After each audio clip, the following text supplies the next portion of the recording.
Here's a look at the 7-day forecast. Our temperatures are going to be cooler. And I think, Sarah, what you really wanted me to talk about, that frost and freeze concern for early Tuesday morning. We have declared a 13 News Now weather impact alert for Tuesday morning. You're going, okay, that's 5 days out. What's the big deal? Well, you take a look. A hard freeze is going to be likely over inland areas.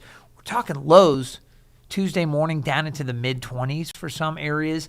We'll be in the low 30s near the coast. So you want to take steps to protect your outdoor plants.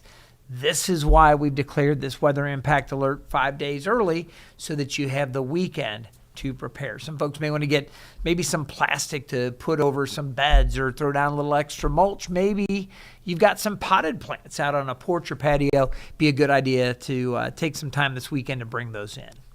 And like I told you a little bit earlier in Daybreak, Craig, you prepared us, you told us that this was coming, but I tell you what, as soon as I walked out the door, it hit me so hard just because it felt much colder than it had in the recent days. To be honest with you, Eugene, there are some days where I walk out, and I've known for a week or longer that something big was happening, cold or whatever, and it still slaps me in the face as well. So you're not alone.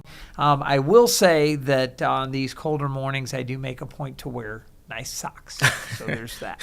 I think I'm going to finally have to turn the heat on. Yeah, okay, wow. So our new homeowner here on the switcher, you've been fighting that urge to get it all fired up. I've been holding off. What's it been, a month in the new home? Yeah, and it's been a kind of cold, but, Just gives you an excuse to cuddle up a little bit more. Yeah. You're okay. But no, heat definitely in order. That's why I tell my wife, it's cold enough we can cuddle for a little. Nope, it's getting to a point where you need to fire up that heater. And one other quick note, just kind of along that note with turning on the heaters, start thinking about fire safety through the winter. Mm-hmm. If you use a fireplace, make sure that you've got that fireplace swept and cleaned out so that you don't have any soot or anything built up. Sometimes we can get into house fires this time of year. You think about other folks that use maybe wood-burning stoves or other heaters that they haven't plugged in or fired up in quite a while. That can lead to issues this time of year when we start to transition to colder weather.